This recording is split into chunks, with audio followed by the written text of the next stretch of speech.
My name is Mike Levy. I'm a co-director of the PASS course. I'd like to tell you a little bit about the CP Comprehensive course before you watch the excerpt. As the name implies, the CP Comprehensive course covers off all the bases when it comes to learning how to effectively write a CP case.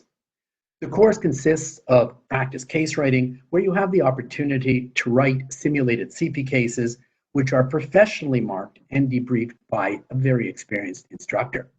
The course also includes technique sessions in which you're going to learn proven techniques developed by PASS that will allow you to comfortably move from reaching competence to competent, whether you're dealing with accounting, assurance, intensive number crunching type cases, and various other types of challenges that come up on the CP.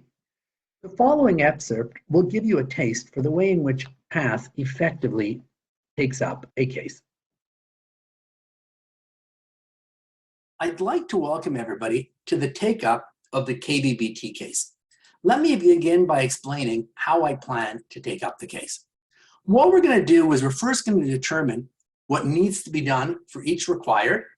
We'll also talk about ranking and time allocation, as we discussed in the case writing techniques lecture. We'll talk about integration, how the requires are intertwined. You may remember from the case writing technique session that it's always very important to ask yourselves how the requires are intertwined before you begin typing up the case. So this is something you should be thinking about after you finish reading the case and you've now finished your outline. Before you begin typing, you ask yourself, how are the requires intertwined? And that sets the stage for the order of attack, the order in which you'll attack the required. We'll discuss in detail how to address each required. This was a very quantitative case, so we'll focus on how to approach the quants adequately. We're going to have a whole session over the course of 2 nights called numerical methods, where we'll talk a lot about how to deal with the quants. I'll just give you a sneak preview this evening when we talk about dealing with the quants. And then finally, this is the most important part of the take-up, and I think you're going to find this extremely, extremely useful. And that is, I'm also going to talk about how to effectively write up some of the issues, both quants as well as qualitative. But here's the point. Rather than giving you a real student response, which is what I usually do, I'm going to do something different in this case. In this case, I went to a very experienced marker, a woman named Catherine Lee, who's marked the CFE a number of years now. And I said, Catherine, you've seen probably over 1,000 real CFE cases written by students when you were marking the CFE. I'd like you to show me, what does an RC response look like, a reach and competence response look like, versus a competent response. So for the various required, we'll compare the 2 responses, and hopefully that will shed light on what makes a response competent rather than just reaching competence. So why don't we get started? I'm going to start by pulling out the requireds. Most of the requireds are pretty straightforward to pull out because the requireds are usually very explicit. So because they're very explicit, they're not hard to pull out, but let's do that together. The first required comes up in this paragraph here, but before we get to the first required, I mentioned during case writing techniques, always pay attention to where you are in time. It may or may not be critical, but you don't know that in advance. So circle any dates they give you or put them on a timeline, but make a mental note of where you are in time in addition to circling the date or putting it on a timeline. So we're going to try to remember it's March 15th, 2023. The first required says, I'm proud my business has been very profitable. As you can see from the income statement, I'd like you to assess what my business is worth so I know where I stand. So the first required is determine what the business is worth. Pretty straightforward. I'm considering a new product for my shop. I drafted my ideas and some preliminary costs. Which one of the 2 products would be the more profitable option? I'm interested in the profitability, not only in the first year, but also on an ongoing basis. So the second required is to determine the profitability of 2 product options. When you first read this, you don't even know what those options are. You have to wait till you get to the appendix for that. Notice that they point out an interest in profitability not only in the first year, but also on an ongoing basis. So that's a strong hint to look at profitability in the first year as well as an ongoing basis. You always want to read a required very carefully to make sure that you fully cover off the required. It then goes on to say, please also discuss any qualitative factors I need to consider. So the second part of this required is a qualitative part. In the second part of the required, it's saying discuss qualitative factors. So required number 2 has a quantitative component as well as a qualitative component. It'll be important you do justice to both. There's a good likelihood, although it's not necessarily the case, there's a good likelihood there'll be a separate assessment opportunity marking the qualitative separate from the quants. Not always, but quite likely. Continuing onward. The next paragraph, they ask you to do a SWOT analysis, right? Look at strengths, weaknesses, opportunities, and threats. Pretty straightforward required.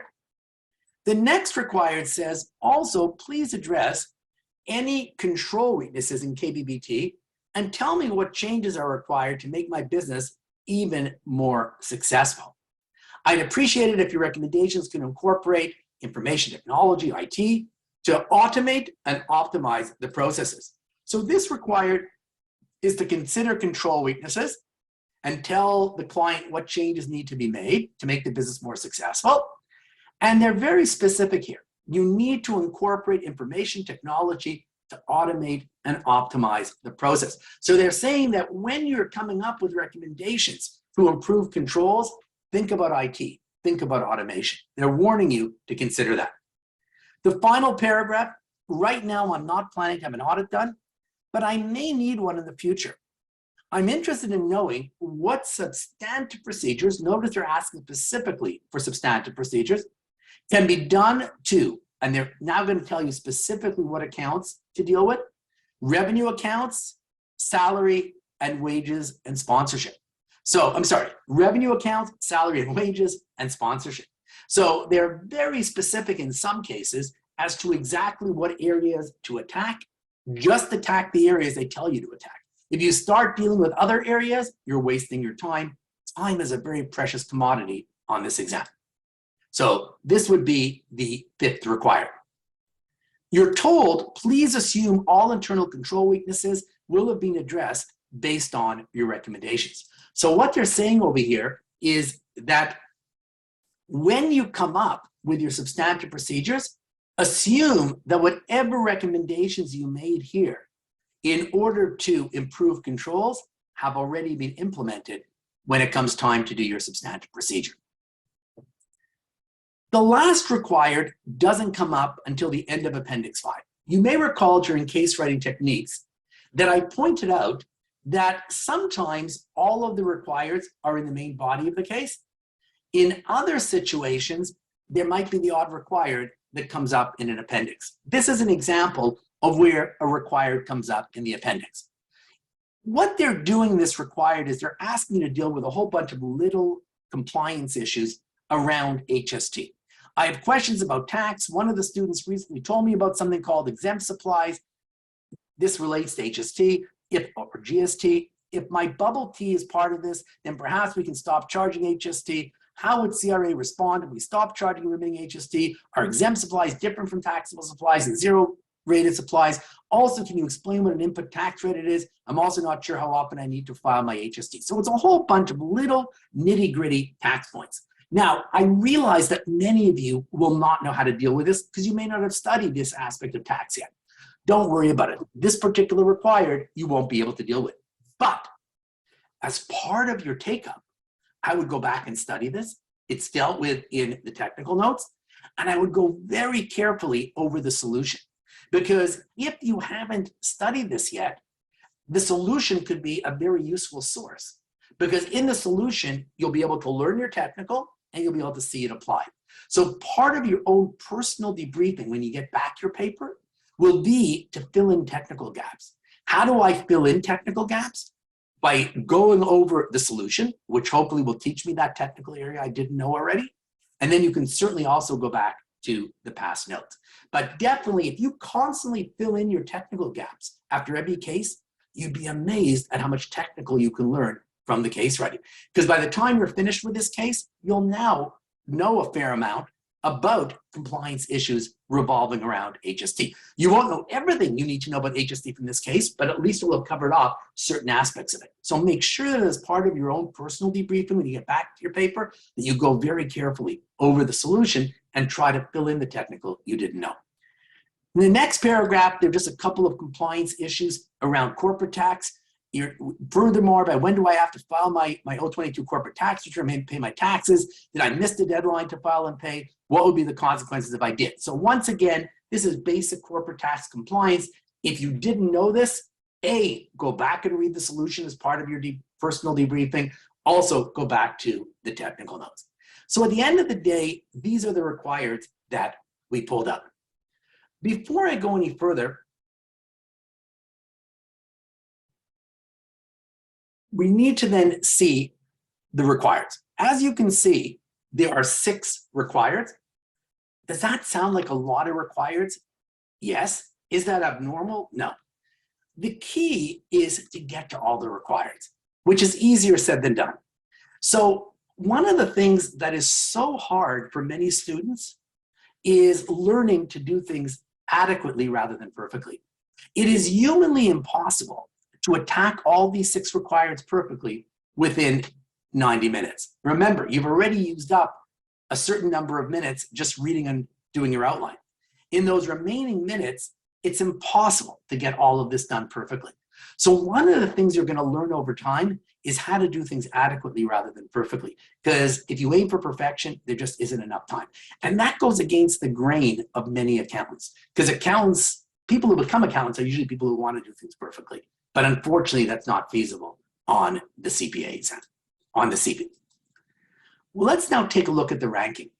An average student, by the time they get to the CFE, should be able to read and plan this case in 20 to 25 minutes, approximately a quarter of the time, leaving over 65 to 70 minutes to write up the case. Do I believe that at this stage, many people are able to? Probably not. Because at this stage, your reading is not going to be very quick yet. Because every paragraph you read, you have to stop and think for a while. So in all likelihood, it will take you a lot more than 20 to 25 minutes to read the case.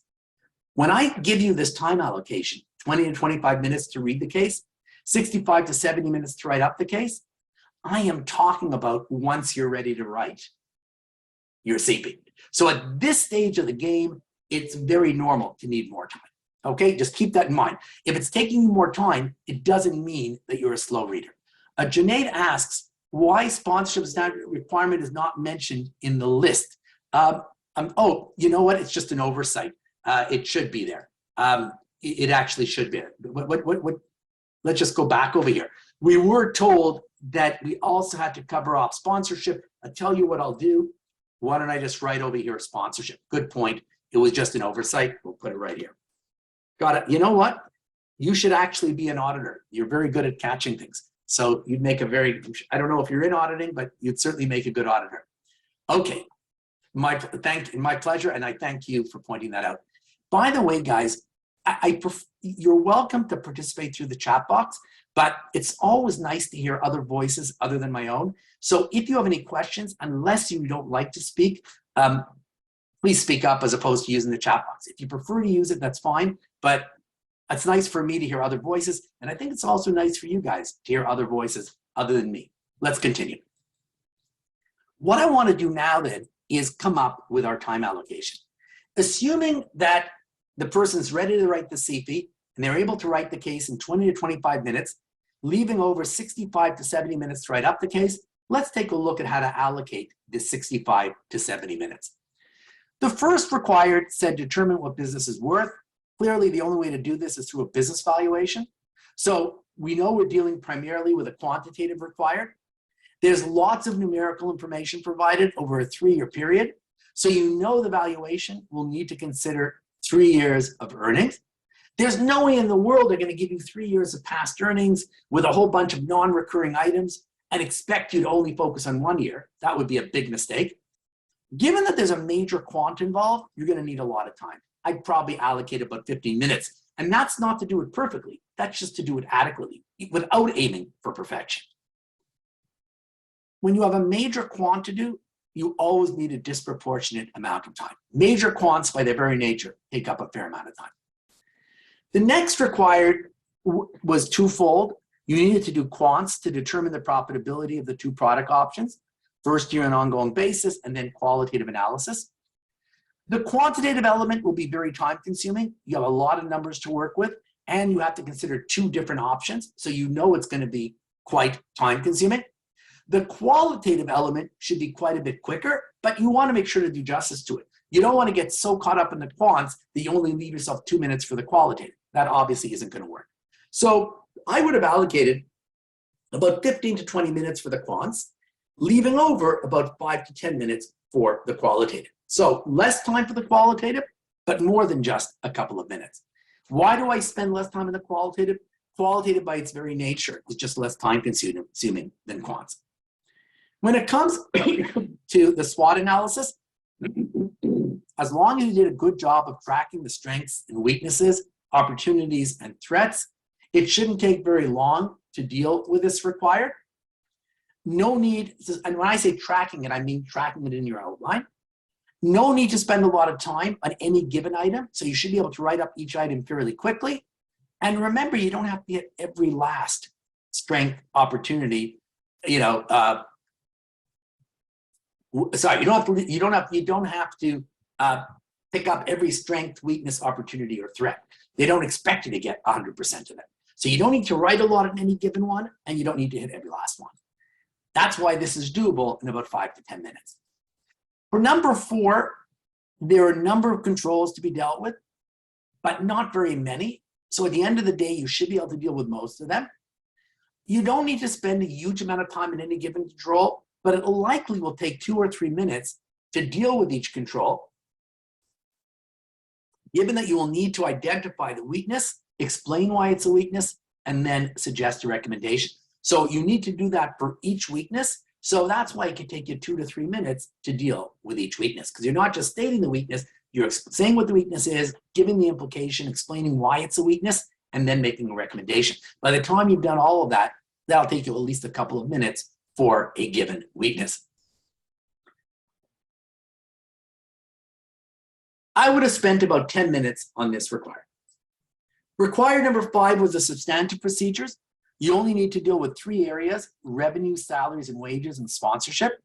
You don't have a huge amount of information to work with for any of the 3 areas. So you're going to end up getting into less depth than you would on a comp. When I say a comp, I mean a day 2 case. Maybe I'll actually change it to, I'll just put in brackets here, day 2 case. Because on a day 2 case, there's typically going to be more room for depth than there would be on a day 3 case. Because typically you have more information to work with. So at the end of the day, how much time would I spend here? Probably 5 to 10 minutes, probably closer to 5, because I don't have a huge amount of information to work with, so I really can't write a huge amount for any given procedure. Finally, when it comes to the tax, it's a very basic required. They're just testing the nitty-gritty of HST compliance and filing of corporate returns. Either you know it or you don't. If you know it, you can jot down the points very quickly. And as long as you're concise, you can get this done in about 5 to 7 minutes. Obviously, if you don't know it, then no amount of time is going to help. But as I mentioned at the beginning of the take-up, many of you probably would not have known this. Don't panic, but definitely as part of your debriefing, go very carefully over the solution and any past notes that deal with the subject matter. And if you keep filling in your technical gaps as you go along, you'd be amazed at how good your technical will be by the time you get to the CV. What I want to talk about now that we've done our ranking is integration and order of attack. In this case, integration was critical. By integration, I mean considering how the requireds are intertwined. Required number 1, which deals with the business valuation, and required number 2, deciding which product to choose, are actually intertwined, because a business valuation should always be based on future earnings or future cash flows. And future earnings or cash flows will always be impacted by, or in this case, I should say, in this case will be impacted by which option you choose in required number 2. So In a perfect world, I should have done required number 2 first, decided which product to choose, and that would have impacted my business valuation. Therefore, it would have made sense to do required 2 first, decide which option to choose, and then build that into your business valuation. Do I expect that many of you would have done this? If you didn't, welcome to the club. This is a very difficult example of integration that even on the real CFE, many people would have missed. So this is an example of where if you missed it, even on the real CFE, you could have still gotten competent. Very often the integration is much more straightforward, and in that type of situation, it's quite critical you not miss it. Here it was not straightforward. Many people would have missed it. If you did, not the end of the world. The second example of integration was much easier to pick up on, and this I don't think many people would miss. Required number 4, where you're dealing with controls and coming up with recommendations to resolve weaknesses, is tied in with required number 5, where you're coming up with procedures, because you were told specifically to assume that any internal control weaknesses would be addressed before you come up with your substantive procedures. So you have to first deal with internal control weaknesses, talk about your recommendations to improve controls, and only then do the substantive procedures. Because the substantive procedures are predicated on the assumption that the control weaknesses have been remedied. So you have to do 4 before 5, which I think most people would have done. I'm going to take up the requireds in the order in which a good student would have attacked the required. So a really strong student, and again, don't feel bad if you didn't do this because most people miss this, but a really good student would have done required 2 first, determined the profitability of the 2 product options and figured out which option to go for, and then done required number 1, which entailed doing a business valuation. So in my take-up, I'm going to take up required 2 before required 1, because that would be the ideal order in which to approach the case. So let's take a look at required number 2. All I did up here was I copied the required from the case, and I bolded the critical part of the paragraph that deals with required. We're being asked which one of the 2 products would be the more profitable option. I'm interested in profitability not only in the first year, but also on an ongoing basis, and then discuss any qualitative factors. So it was important to pay attention to the fact that you're being asked to deal with both quants and qualitative. As I mentioned earlier, given they were explicitly asked for separately, there's a very good chance there'll be a separate assessment opportunity for each of them. So if you get too caught up in the quants and you don't pay sufficient attention to qualitative, and therefore you do a really poor job in the qualitative, you could end up getting nominal on an AO, which you want to avoid. Also, you should pick up on the fact that Kevin's interested in profitability, not only in the first year, but also on an ongoing basis. That was asked for explicitly. This was a clue. This is a clue that there are going to be one-time costs, which you'll need to consider separately from costs in future years. They highlighted this in the required. You want to pay attention to it. So you'll want to deal separately with the first year. This required involved major quants, so it'll be important to utilize some key points, including ancillary points from the numerical method session. In the winter, we're going to do a session called numerical methods, where we're going to focus on number crunching on the CFE.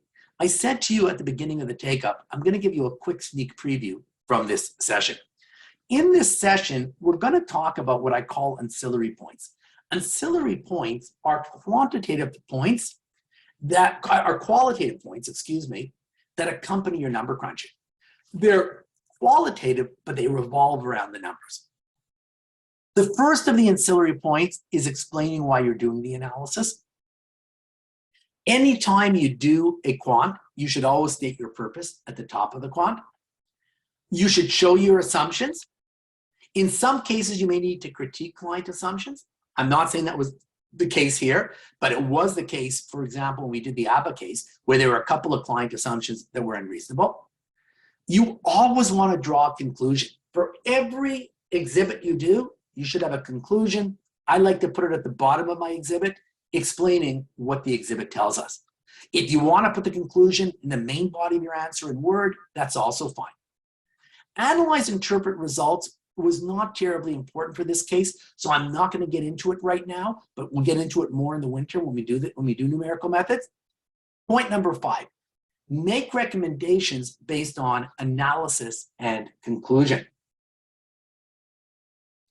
Whenever you finish dealing with the required, make sure to come to a recommendation.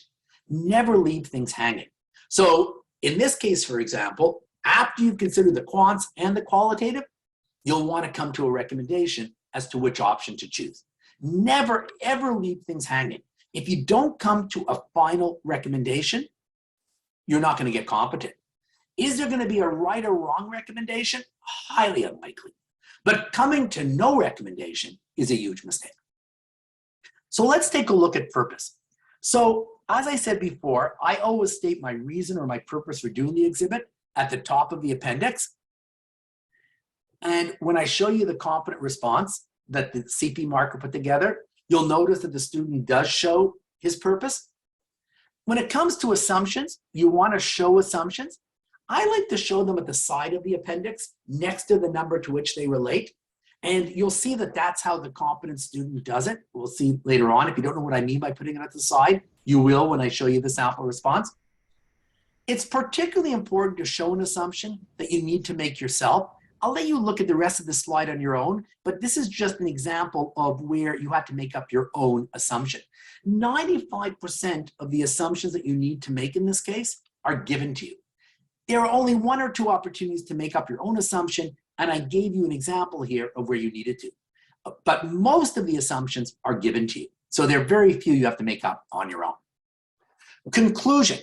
I said earlier that you have to conclude on the exhibit. A conclusion is just a narrative depiction of what the numbers tell us. In plain English, you're just telling the client, this is what the numbers tell us. And the conclusion always ties in with the reason for doing the exhibit. If I know why I did the exhibit, I know what to conclude on. I will demonstrate this when I show you the reason and the conclusion on the competent response.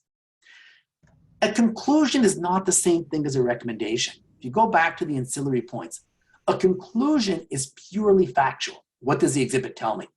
The recommendation is proactive. What should the company do? It's easiest to put the conclusion at the bottom of the exhibit. It's normally not more than 1 line. It can make all the difference between getting RC and C. Does it have to be correct? No. Sometimes you might do a good job of the numbers, but because you've made a few errors, which is perfectly fine, you end up reaching the exact opposite conclusion of what's in the perfect response. You can still get competent. If you did a terrible job on the numbers and came to the wrong conclusion, you're not going to get competent. But if you did a reasonably good job, but because you missed some numbers and you made some mistakes given the time constraints, you ended up with a wrong conclusion, you can still do very well as long as your conclusion is consistent with your own number crunching. So that should allay at least some people's concerns. Don't try to hit every, yes, Bandana? Michael, I have a question. Yes.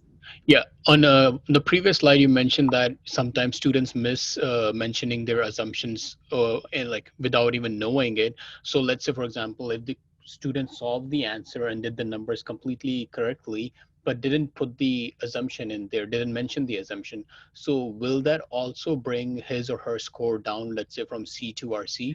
Okay, missing one assumption like this, certainly not. I would say a ton of students would have missed this. So if everybody who missed this doesn't get competent, 3/4 of the students won't get competent. But if you don't show any assumptions at all, that could be dangerous. So I would try to show some assumptions, but we're going to see later on that if you end up getting the numbers right, and the assumptions are just directly from the case, and in this case, almost all the assumptions are not being made up by you. They're coming straight out of the case facts.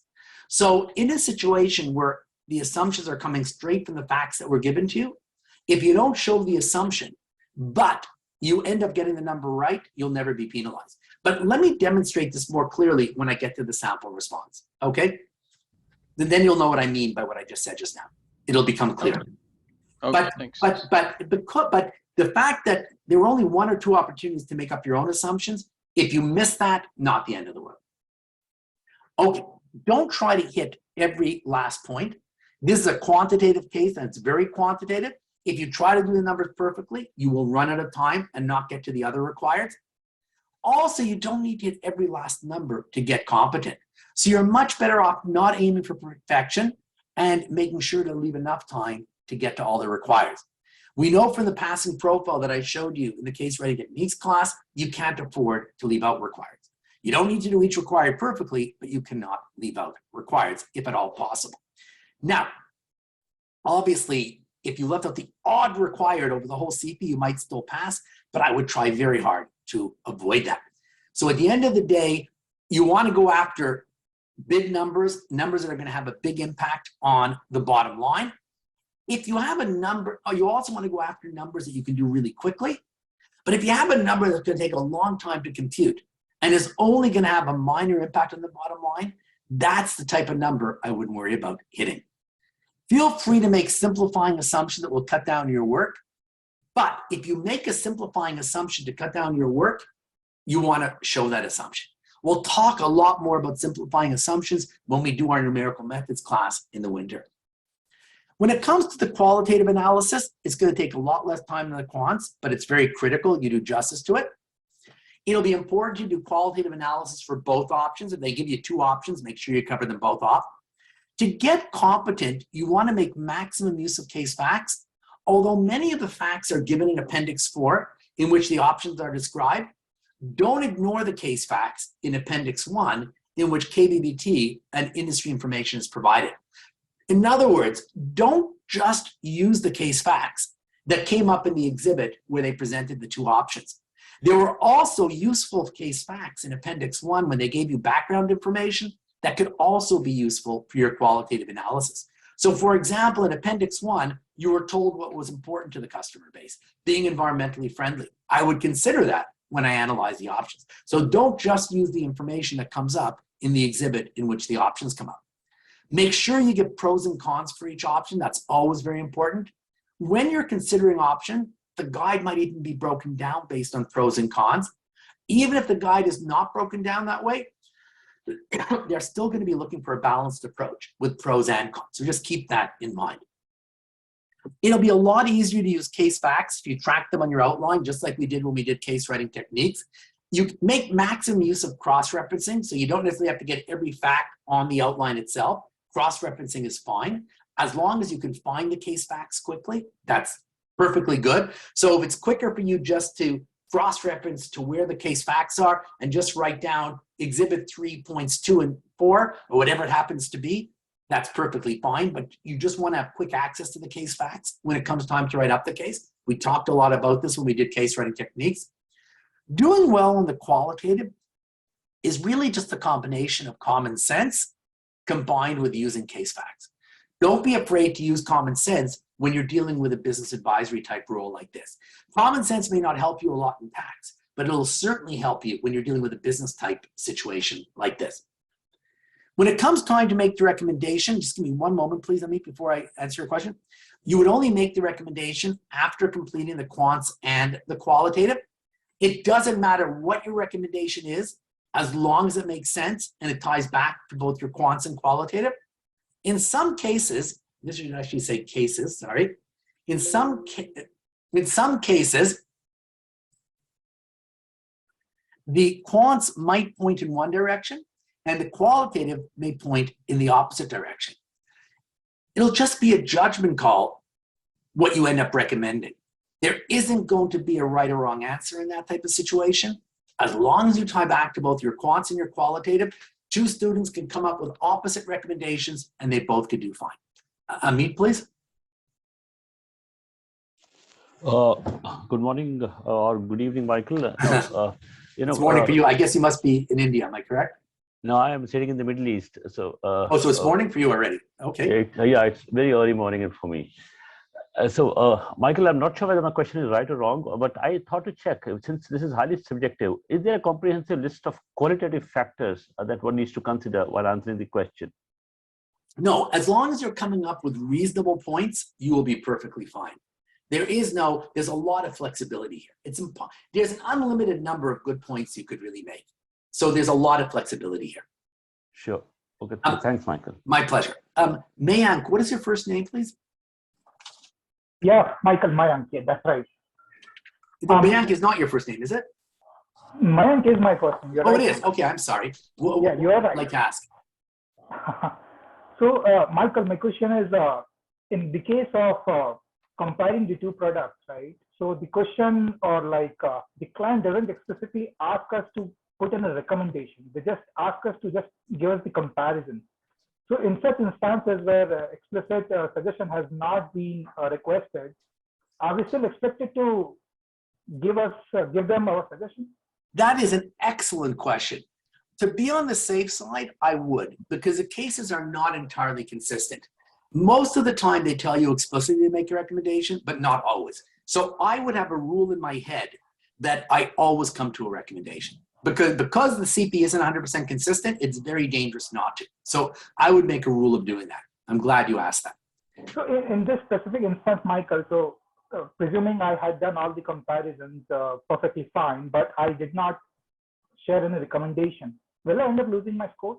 You'll end up going down from competent to reaching competence. Don't ever let that happen on the real exam, because it always saddens me when somebody does a really good analysis and just because they forgot to come to a recommendation, I have to give them an RC. That always saddens me, because any recommendation is fine. Once you've done your analysis, the market doesn't care what your recommendation is as long as it ties in with your analysis. So it takes literally 2 minutes or less to do. Make sure to do it, because that can push you down to RC, which is a real pity, to reach incompetence instead of competent.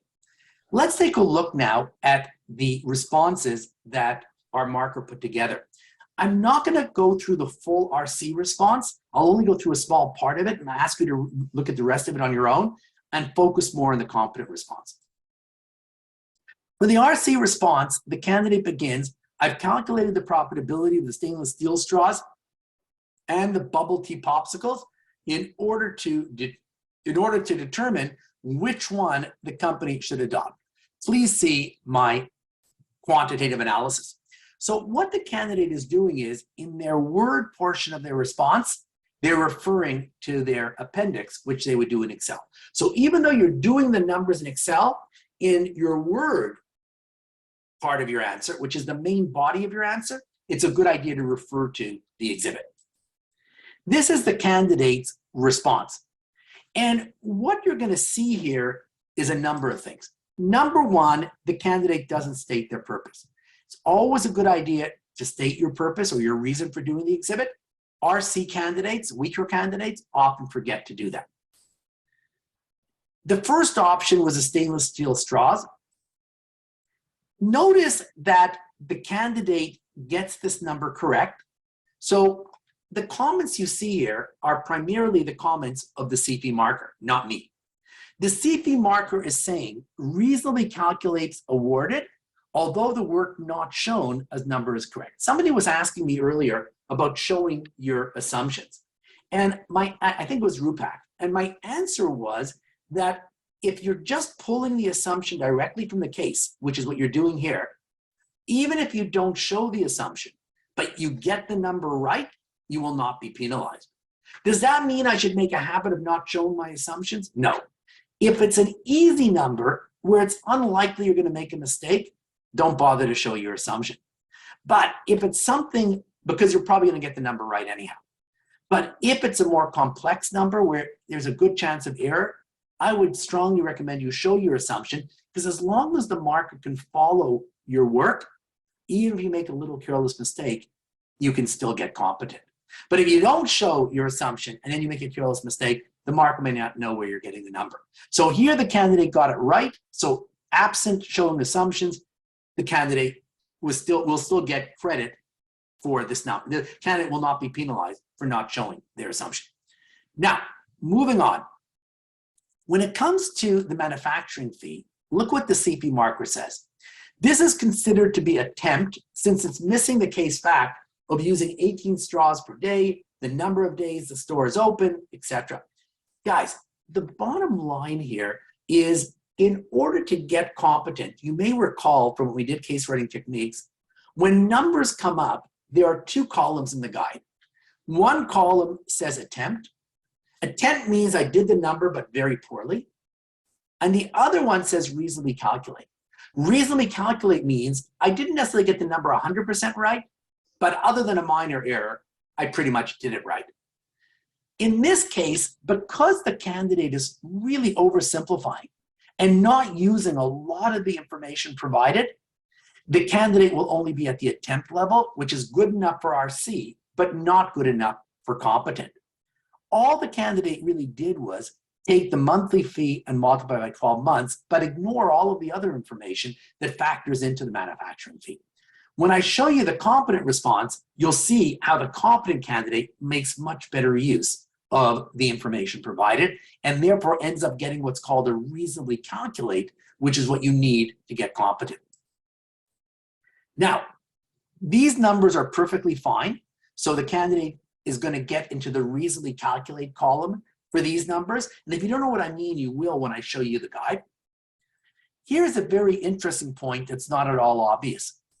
If I were to tabulate everything you see here and everything you see here, I would take the incremental revenues less the expenses. This number is correct. But is it the same as the number in the perfect solution? No, because if I look up here, I don't have all the numbers that are in the real perfect solution. So this is not the perfect answer, but it is correct based on the student's own numbers. So as long as your bottom line is correct based on your own numbers, you'll still get reasonably calculate.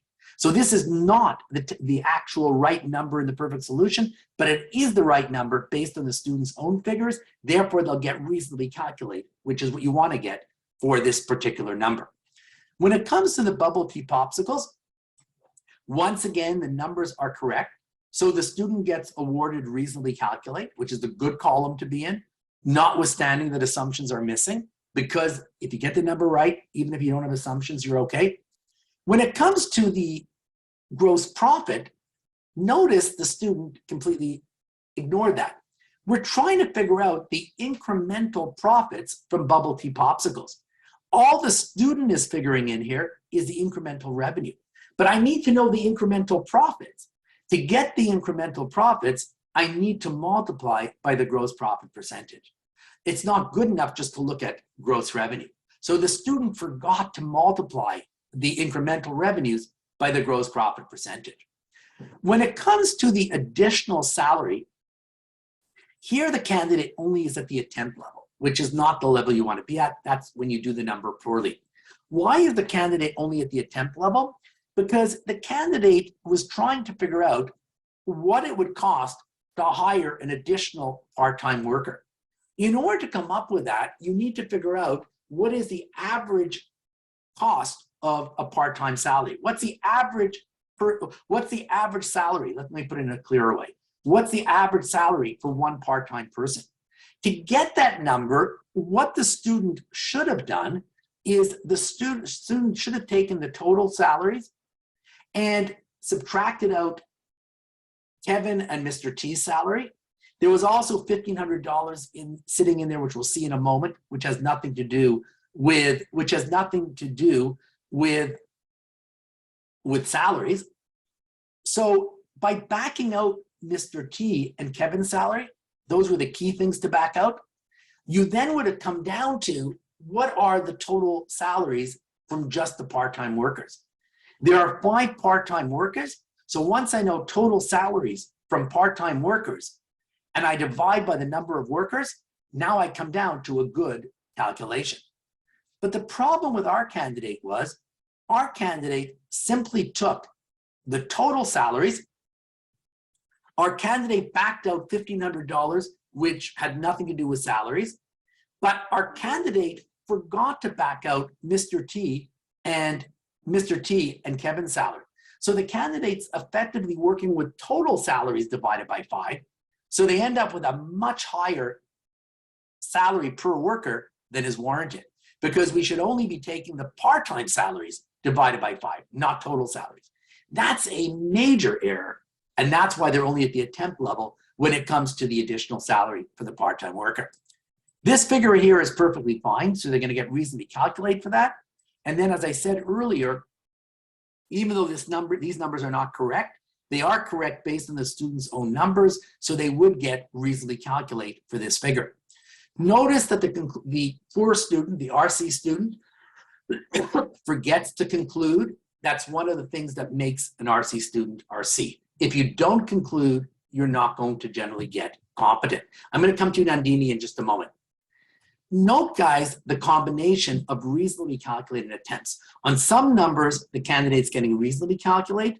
On other numbers like this and like this, the candidate's getting attempt. Now I'm going to come back to the Word document. Don't worry, Nandini, I haven't forgotten about you. The candidate says, my calculation shows that the stainless steel straws will generate a loss of 14,167 in the first year and a profit of 11,084 onwards. Bubble tea popsicles will generate an income of 24,215 in the first year and 26,715 onward. Take a look at the CFE markers comment here. Student wastes time describing the calculation in paragraphs here, but it adds no value, as all of the numbers are straight from the exhibit and the marker has seen the exhibit. So it's unnecessary to simply repeat the information from the exhibit. What, however, is important and yet missing is a meaningful conclusion. A meaningful conclusion should tell the client, what does the exhibit tell me? Now, the conclusion, as I mentioned before, always flows from the purpose for doing the number. If I reflect back on why am I doing this calculation of profitability, it's to determine which of these two options is more profitable. If that's why I did the exhibit, to determine which option is more profitable, then I know what I need to conclude on. I need to conclude that either the straws are more profitable or the popsicles are more profitable. So a good conclusion would take a look at the bottom line for the straws, the bottom line for the popsicles. A good conclusion would be bubble tea popsicles are more profitable, because obviously these figures are a lot better than these figures. How would I have known that I need to conclude on profitability? By reflecting back on why I did the exhibit in the first place. Now I'm going to show you the guide, and then I'm happy to take your question, Nandini. If you look at the guide, you've got the two columns that I mentioned. This is the attempt column. This is the reasonably calculate column. This is the column you want to be in to get competent. Now, in order to get competent, you needed 5 X's in this column, the reasonably calculate column. For RC, it was good enough to get, it was good enough to get what's called a partial. Partial means 5 X's in the A column or 4 in the reasonably calculate column. So let me explain. If I want to end up getting competent, I'm going to need to get a yes in this box right here. The partial, P stands for partial, is good enough for getting reaching competence. At the end of the day, the reason why our student ended up getting a partial, which is only good enough for reaching competence, is that our candidate only got 4 X's in the R column. 1 of the X's was in the attempt column. You need to have at least 5 boxes filled in this column here to get a yes. And as we'll see later, you needed a yes in order to get competent. The same thing is true when it comes to the popsicles. It was good enough to get 5 X's in the A column or 4 in the R column for partial, which is good enough for RC, for reaching competence. But in order to get yes, which is necessary for competent, in order to get a Y here, a yes, you needed basically 5 X's in the R column. Our candidate ended up with 4 in the R, but unfortunately, because they did a very poor job on the additional salary for the part-timer, they have 1 X in the A column, and now they're not getting a yes, and they're not getting competent. So at the end of the day, our candidate wasn't even that far from getting competent. Had they done a better job in the manufacturing fee, the X would have been here, and they would have had it, and then they would have had a yes. If they had a better job on the additional salary, they would have had an X here in this column, and they also would have had a yes. Point number 3 provides a supported conclusion on whether to produce straws or popsicles consistent with quantitative analysis based on figures for one-time and ongoing basis. You were asked to consider first year and ongoing basis separately. It was important to do that. And then it was important to come to a conclusion. Our candidate only got a partial because they didn't come to a meaningful conclusion. They simply repeated the numbers without concluding which option is more profitable. This here was a minor point which very few students would have picked up on, but was not critical for getting competent. It was one of those minor things which, if you did, you managed to get competent with distinction, but that's irrelevant. We don't care about that. What we're aiming for is getting competent. So at the end of the day, in order to get RC, I'm only going to read what's in the brackets because that's what people care about. Nobody really cares about the verbiage before the brackets. Partial for RC, it was good enough to get partial on quantitative elements for straws and partial on quantitative elements for popsicles. So for RC, as long as you had a P here and a P here, even if you didn't have a yes on conclusion, even if you didn't have a yes here or here, that was good enough for RC, but not good enough for competent. Have I answered your question, Nandini, or do you still have a question? The response in the binder, is it for the RC what you're showing, or it's the perfect solution? What I give you, what I give you in the binder is what's called the practical solution, which is the perfect solution. Okay? Okay. What we call the practical solution is the perfect solution. Keep in mind, I'm going to now show you a competent response. You'll see, Nandini, that the competent response is nowhere near as good as the perfect solution. Competent and perfect are not synonyms. You'll see that even the but this RC response is not in the binder, right? What you showed? No. The RC response and the competent response, I didn't give you separately because I incorporated it into the PowerPoint. So I didn't want to give it to you a second time because it's incorporated into the PowerPoint. That's why it's not separately in the binder. It's in the PowerPoint it's in the PowerPoint, which it just occurred to me now. Did you guys receive the PowerPoint? No. Because you may not have. Am I correct? No. Yeah, we don't have. Okay. You know what? What I'll do is I apologize. You really should have the PowerPoint. So we'll make sure to send out the PowerPoint. Let me just see if I can load it. Sometimes you can load. Interesting. What I'd like to show you now is the competent response. So the candidate begins, I've calculated the profitability of the stainless steel straws and the bubble tea popsicles in order to determine which one the company should adopt. Please see my quantitative analysis. So it's always a good idea to refer to your quants in the qualitative portion of your answer. This is the word portion of the answer. Look at the stronger candidate. The stronger candidate, number one, explains why they're doing the analysis. Always a good idea to do that. Do you remember the weaker candidate, when it came time to calculate the manufacturing cost, they completely ignored a lot of the case information. Notice what a much better job the competent candidate does. The competent candidate says, you know, for 520 straws, that's the number of straws you're going to get for the 2008-20. So that 2008-20 divided by 520 means each straw cost $5.12. Stores open 335 days a year and 18 straws per day, and they now come up with a good figure here. So notice that the good candidate makes much better use of the case facts as opposed to the RC candidate who simply takes monthly cost times 12. Also notice Catherine's point here. Good that student provides support for a complicated calculation, not necessary for less complicated calculation. If it's something really simple, I'm just multiplying two numbers together, don't bother to show your assumption because you'll probably get the number right. And once you get the number right, it doesn't matter if you show your assumption. But this is a sort of calculation that's more complicated. Because the student showed his work, even if the student had made a careless mistake and ended up with a wrong number due to some minor careless mistake, I could have still given them reasonably calculated. But if they don't show their work and they make a careless mistake, I don't know where the number is coming from. I can't give them reasonably calculated.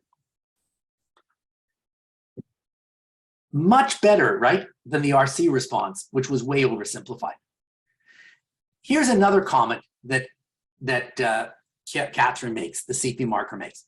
Note that if the student makes one mistake and it impacts other numbers, she would only be penalized once. We'll pretend it's a she. I kept saying he before, but let's pretend. Apparently our pretend student is a woman. So it says over here, note that if the student makes one mistake and it impacts other numbers, she would only be penalized once. So let me explain this concept because it's very important. Let's say, for example, there was a 2% fee here. Our candidate got this number right. So by taking 2% of this number, 898.47 is bang on. But let's say the student had got this number wrong. So instead of getting 44,923, they got 40,000. And then they took 2% of 40,000 and they got 800 instead of 898. They would still get reasonably calculated. Because as long as you take 2% of what you thought the fee was, you're still okay. Because they never want to penalize you twice for the same mistake. So if you made a mistake calculating this number, they don't want to penalize you a second time when you get this number wrong. So as long as you took 2% of what you thought this number was, you'd be perfectly fine. Coming down to the bubble tea popsicles, notice that the candidate provides, once again, good support for this number. Again, as long as you get the number right, it doesn't matter. But if you make a mistake, the fact that you provided support could save you and you could still get reasonably calculate. Notice that even in the competent response, the candidate forgot to multiply by the 85% gross profit. But notice Catherine's point over here. Even a competent student is not perfect. She purposely built in this error when she gave you an example of a competent response to demonstrate that competent doesn't mean perfect. It's impossible to do this perfectly with such severe time constraints. When it comes to calculating the average part-time salary, notice that the competent candidate does a much better job. They start with the total, they subtracted Mr. T's salary and Kevin's salary in order to come down to the total part-time salaries and then divide it by 5 to come up with these numbers. She says over here, the student made a minor error because they forgot to back out the $1,500 for the college course that shouldn't really be sitting here, right? It's not part of the part-time salaries. But notice she says the student still gets reasonably calculate because this was a very minor error. The key thing was to back out Mr. T and Kevin's salary. The fact that you make a little error and you forgot about this little 1,500, not the end of the world. Our candidate is still going to get reasonably calculate. Finally, notice that the stronger candidate, the competent candidate, comes to a conclusion.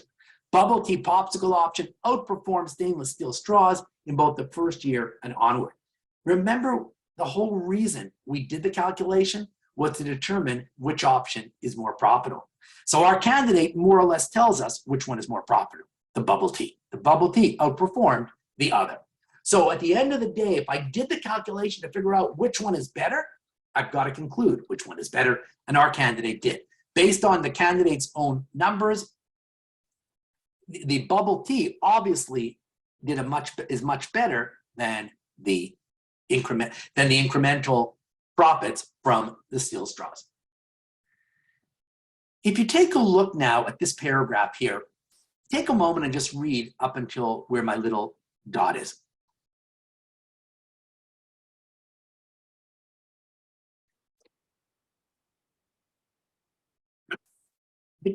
All the candidate's doing up to this point here is just repeating over what's in the exhibit. And Catherine says, no need to repeat what's in the exhibit because the marker can see what the profits are. The only useful part of this paragraph is these two sentences here. If you read these two sentences, here the candidate is actually concluding on which one of these options performed better. So at the end of the day, this is the only useful part of the paragraph. Just repeating over numbers doesn't really help. But even this part of the paragraph, which is a good conclusion, is repetitive.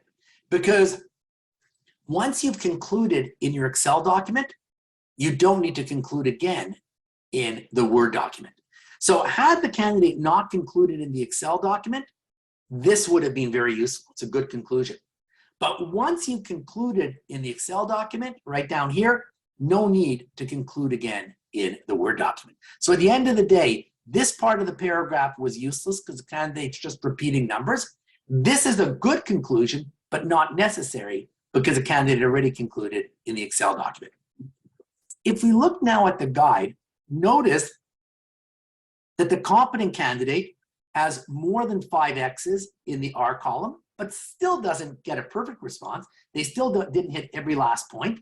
They have basically quite a few X's, but not every last point. Remember, you only needed 5 to get a yes, which is necessary to get competent. When it comes to the popsicles, the candidate got exactly the 5 that were necessary. So at the end of the day, remember, you don't need to hit every last number, but what's key is to be in the good column. Notice that our competent candidate is doing the numbers well, so they're getting their X's in the good column, the R column. Our competent candidate did come to a good conclusion. They explained what the exhibit tells us, which one is doing better, which of the 2 options. So they have a yes for the conclusion. This was a minor point that 95% or more of students would have missed and is therefore only necessary for CD. Our candidate missed that.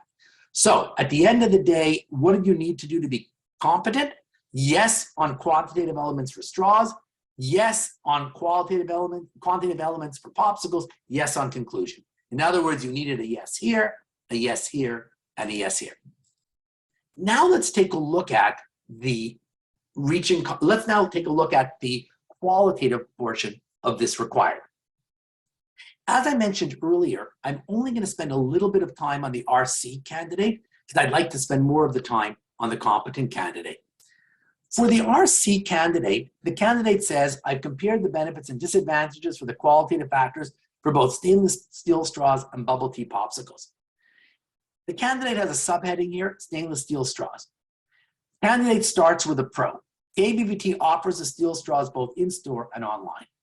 Look at Catherine's comment here. You've only listed out the case facts, but you didn't describe the implication. You didn't explain how this action will impact the business. Whenever you're giving pros or cons, it's very important in your qualitative analysis to give the implication. Why does this matter? So it's not good enough just to say that it's a pro that they offer steel straws in-store and online. You have to explain why is it a pro? Well, it probably lead to higher customer satisfaction, which would lead to greater revenue. I realize the implication is obvious. And when a student doesn't state it, it's usually because they realize it's obvious, but you still need to state it. If you don't give the implication, you're not going to do very well. I'll let you look at the remainder of this on your own, but you'll notice that a lot of the time, the reaching competence candidate does not give the implication. Once in a while they do. You'll see when you read this one here, they give an implication. And you'll see that most of the time, they don't give an implication. And because they don't give an implication most of the time, they don't end up getting competent. And the same thing is true when it comes to the bubble tea popsicles. Most of the time, they don't give an implication. I believe just on one point they do, but most of the time they don't. That's what makes them only reaching competence. Let's now take a look at the recommendation. The candidate says, and I'll let you read the rest of this on your own. I will be giving you this PowerPoint. I recommend that KBBT choose the bubble tea popsicle option, given that it has the highest potential for growth, given that there are no competitors. When you need to do quantitative and qualitative analysis to make a decision, when you come to your final recommendation, it is so important to tie back to both. This candidate only ties back to the qualitative and doesn't tie back to the quants. Therefore, they're only going to get a partial for coming to a recommendation rather than a yes, which will preclude getting competent. I realize we didn't look very closely at the RC part. Please look at it on your own more closely when I give you the PowerPoint. I may even have a chance to give it to you tonight, but probably tomorrow, first thing tomorrow morning. If you take a look at the students' response, guys, note the breakdown of the guide between pros and cons. That's often the case when you're comparing 2 options.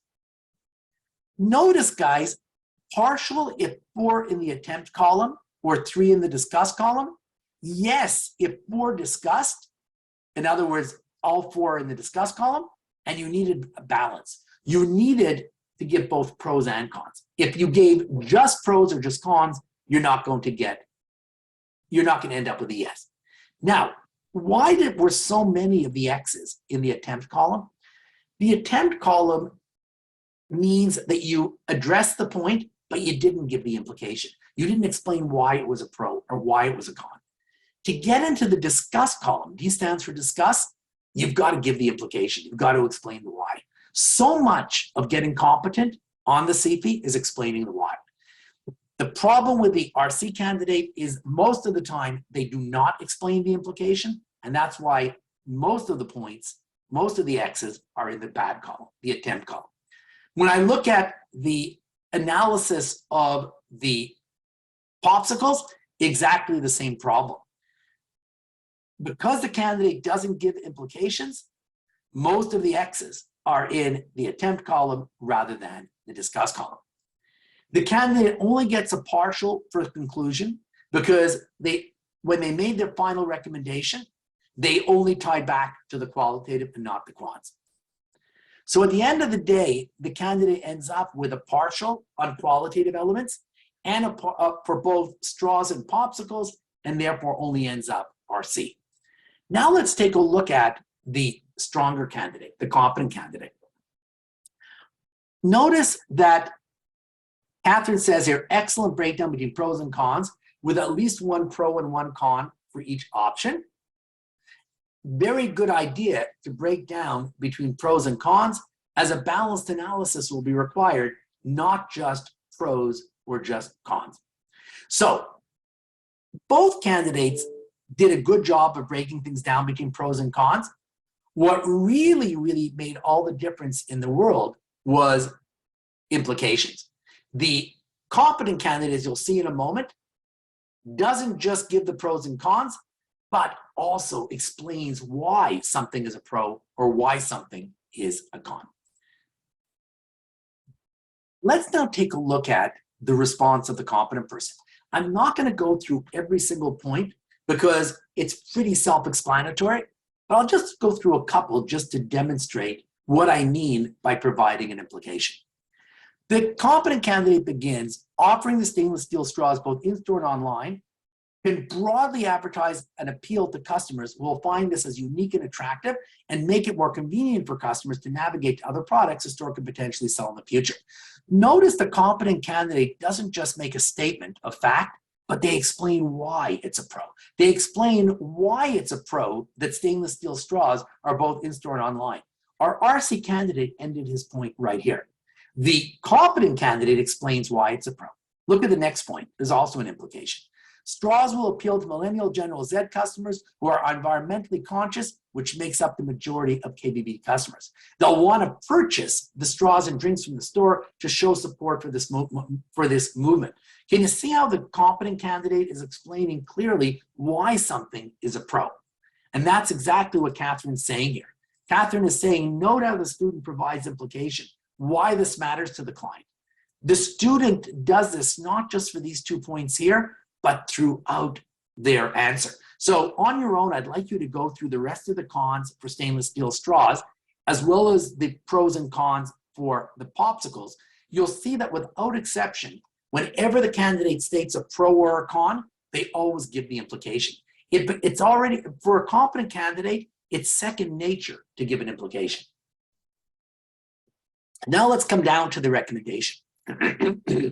I recommend KBBT choose the bubble tea popsicle option. The popsicle option generates a greater profit compared to the stainless steel straws in the first year and years afterward. So that's a tie back to the quants. Introducing, and this is a tie back to qualitative. Introducing a new product that no competitor is doing will greatly attract a lot of foot traffic, which will indirectly increase the exposure of its other products as well. If their product performs well, KBT should consider making other flavors and make batches of popsicles with different levels of sugar. Being able to produce its own product also helps to ensure quality. You don't need to say what this student said. As long as you tie back to your quants and you also based your recommendation on qualitative, so you base recommendation of both quants and qualitative, you'd be perfectly fine.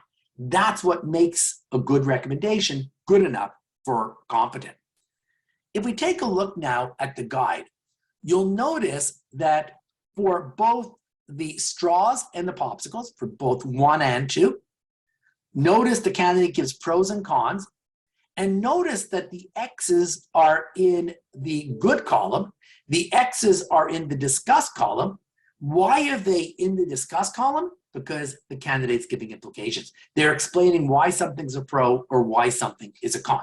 So in addition to having good balance, both pros and cons, implications are provided, which gets the candidate into the discuss column, which is necessary for getting competent. Notice that the candidate also hit more points than the competent candidate hit more points than the RC candidate, but that wasn't the main difference. Because even the RC candidate hit a sufficient number of points. The problem is they were in the wrong column. I don't think they were far off on the number of points. They were just in the wrong column. Now, they were in the attempt column for the most part.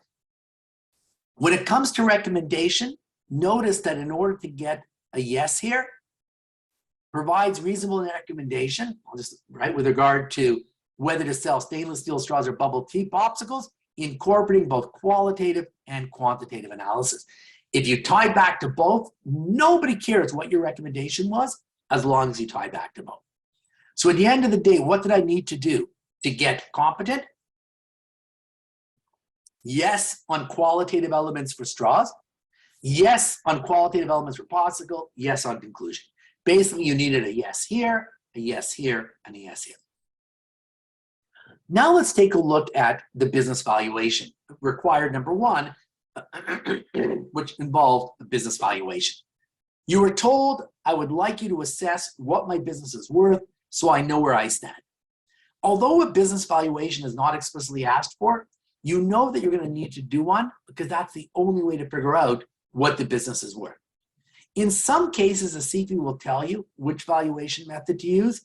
If that's the case, use the method that you're told to use. In this case, you're not told what method to use, so you would base your decision on which business valuation method to use based on the information provided. You're given historical income statement and you're given information with regard to things that are going to change in the future, what we call non-recurring items. For example, they tell you winter drinks will no longer be offered, higher orders in the first year due to aggressive advertising. So given that you have historical financial statements and you have information regarding non-recurring items, it would make abundant sense to use the capitalized earnings approach, because this approach is the approach that takes into account historical figures and adjusts for non-recurring items. Also, you were told at the bottom of Appendix 3, the valuation is based on 5 times normalized earnings. This is similar to saying, use capitalized earnings approach and use a multiplier of 5. Because guys, what do you do when you use the capitalized earnings approach? You figure out the maintainable earnings, which is the same thing as normalized earnings, and then you multiply by a multiplier. So if they're giving you a multiplier and telling you to multiply by normalized earnings, it's as good as more or less hinting, use the capitalized earnings approach, because that's what the capitalized earnings approach is all about. It's all about normalizing earnings and then multiplying by a multiplier. Capitalized cash flows wouldn't work in any case because you don't have information on non-cash items. Another decision you needed to make was the number of years of financial statements you're gonna use to calculate the normalized income. You're given 3 years of income statements, and from the information provided, there are adjustments that impact recurring income for each of the 3 years. So it should be clear that you need to work with all 3 years of the income statement. Obviously, they're not going to give you 3 years and expect you to ignore 2 of them. Once you calculate normalized earnings for each year, you then need to decide which normalized earnings to use. Do I use the most recent year of normalized earnings? Do I use the average? What do I do? So what I would do is I would look at whether there's a clear trend. If there's a clear trend, then I'd probably use the most recent year. Alternatively, you could use average normalized earnings for the 3 years, particularly if there's no clear trend, given that KBBT revenue may not be stable. Let's say 1 year of normalized earnings seems to be an outlier. There's nothing to stop you from taking an average of the other 2 years. So there's no right or wrong answer in terms of what you end up using. What will be key for getting competent is you explain what you're doing. So for example, let's say you decided to use the most recent year and multiply by 5 years. I'd explain why. An example of a good explanation might be, given that there's a clear upward trend in earnings, I'm going to use the most recent year. So what matters is that you explain why you used an average, or why did you use the most recent year. This next point here is just a point about integration that I mentioned earlier, which most students missed, so I wouldn't worry about it. I don't want to dwell on it. As was the case for required 2, it was important to remember the ancillary points, the qualitative points that revolve around the numbers, like purpose, assumption, conclusion. For assumptions, although in the practical solution, The assumptions are in the Word document. You'll see that in the perfect solution. I would always keep my assumptions in the Excel document. Otherwise, you're going to waste time moving between documents, which doesn't serve any purpose. It just wastes time.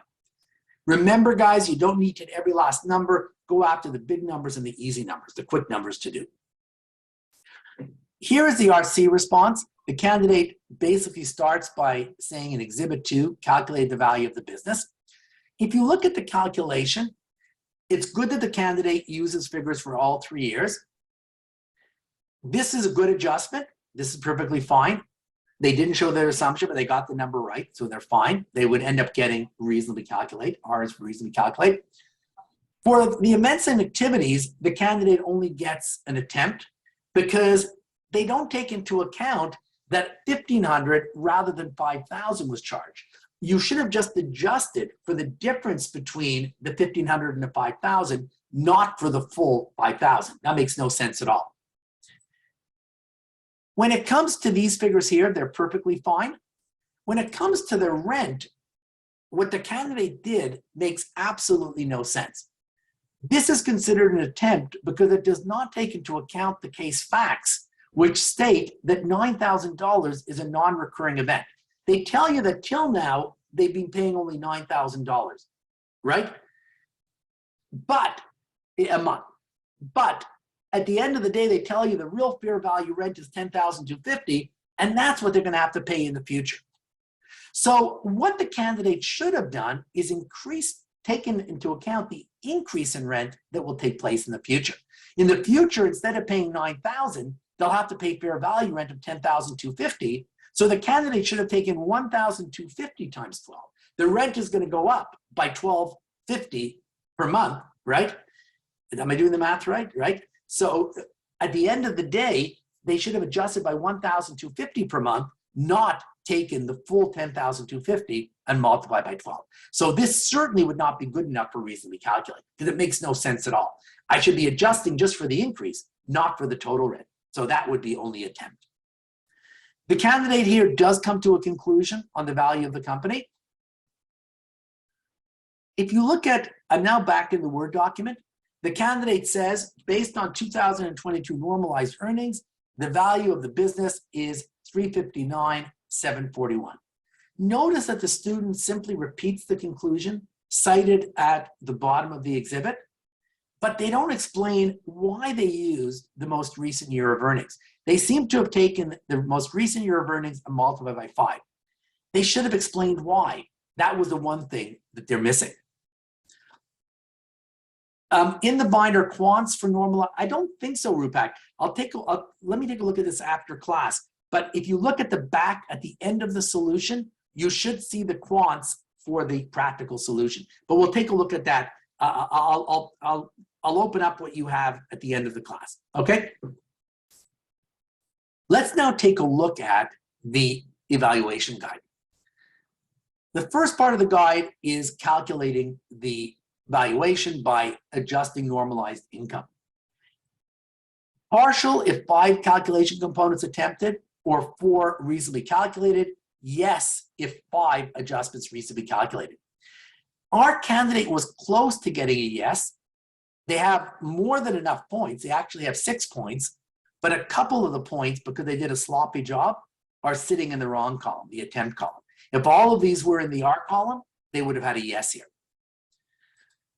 Our candidate did calculate normalized earnings for all 3 years, so that was good. Reasonable justification regarding normalized earnings used to value the business.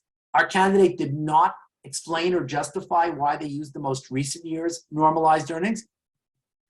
Valuation based on 5 times multiple and after-tax normalized earnings. You were told to use a multiplier of 5, and our student correctly did that. Concludes on the value of the company. Our student did that. Here is where you were awarded for explaining why the valuation may not be precise. So I'll give you an example. You were given a multiplier for the whole tea industry, and this is the niche area of the tea industry, bubble tea.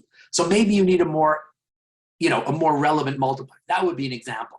Another example you could have given for why the valuation may not be completely accurate is controls are really poor, so the numbers may not be correct. So this is where you're being given credit for explaining why the valuation may not be accurate.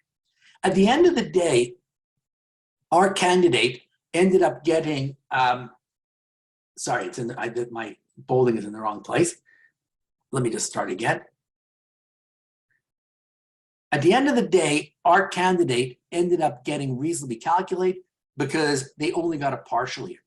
Okay, so they didn't do everything they needed to do to get competent. We'll see in a moment what you needed to do in order to be competent. Let's now take a look at the competent response. The competent response, the candidate begins by giving a purpose to value the business to determine what KBBT is worth. The candidate makes a number of adjustments for non-recurring items, but not every last adjustment. The candidate misses the integration point we talked about earlier. You should have built into your business valuation the decision you made with regard to which option you to choose when you dealt with the required two, straws versus popsicles. Like most people, our candidate missed that, but it wasn't enough to prevent the candidate from being competent. Student is missing the adjustment for the additional profits in the first year. Look at Catherine's point here. It was an involved calculation, so it could be that the student purposely left it out because they don't have enough time and they're not trying to hit every last number. What she's trying to present to you here in the competent response is she's trying to underscore that competent doesn't mean the student hit every last number. There just isn't time to do that within the time constraints. The last point Catherine makes is student does not show support for calculations, but because the numbers are correct, the marker can still follow and the candidate still ends up getting X's in the R column. As we keep saying throughout the take-up, to get the number right, even if you don't show the assumption, you can still get reasonably calculated. Now let's take a look at the word portion of the document. The candidate says, I've used 2022 as a basis for my valuation, says it's most reflective of the current state of the business as it's most recent. The candidate didn't just arbitrarily base the calculation on the most recent year by taking the 165,908 and multiplying by 5, but they explained why they used the most recent year rather than an average. Any reasonable explanation we find. Using a multiple of 5, the valuation I've derived is 829,541.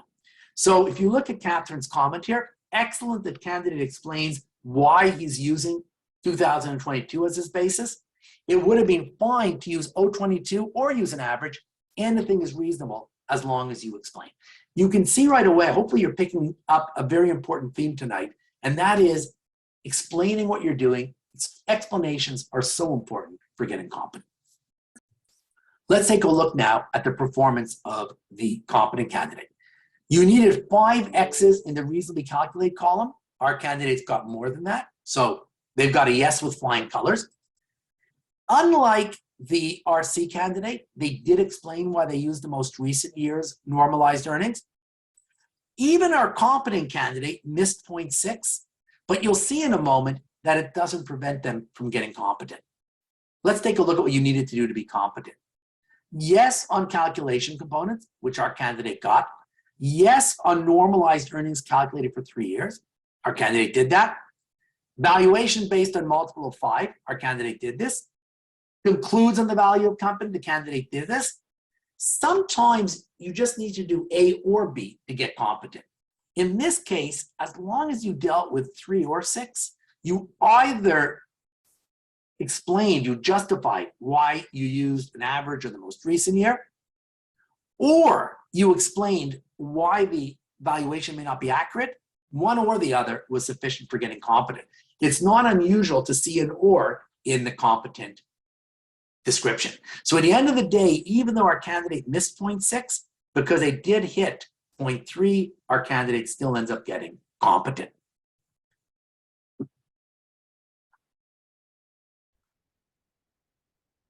I hope you enjoyed watching the excerpt from the take-up of the KBBT case. If you'd be interested in watching the remainder of this take-up, as well as a take-up of many other past cases, as well as past technique sessions, I'd strongly recommend that you register for the comprehensive course.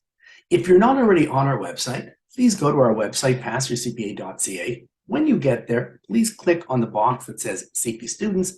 That'll bring you to the homepage for our CP courses. At the top of the page, please put your cursor over past courses. A drop-down menu will emerge. Then please click on CFE Case Writing Prep courses, and then please click on Read More for the CFE Comprehensive course. That'll bring you to our webpage that describes the comprehensive course. You're very welcome to read that description. And at the bottom of that webpage, you can click on Register to register for the comprehensive course. If you'd like further information regarding the comprehensive course or anything else PASS has to offer, by all means, we're always happy to hear from students. Please feel free to contact myself, Michael Levy. I've given you my email and my phone number where I can be reached, or you can contact my partner, Ira Walfish, and you've got his email as well as his phone number. We look forward to seeing you in the course.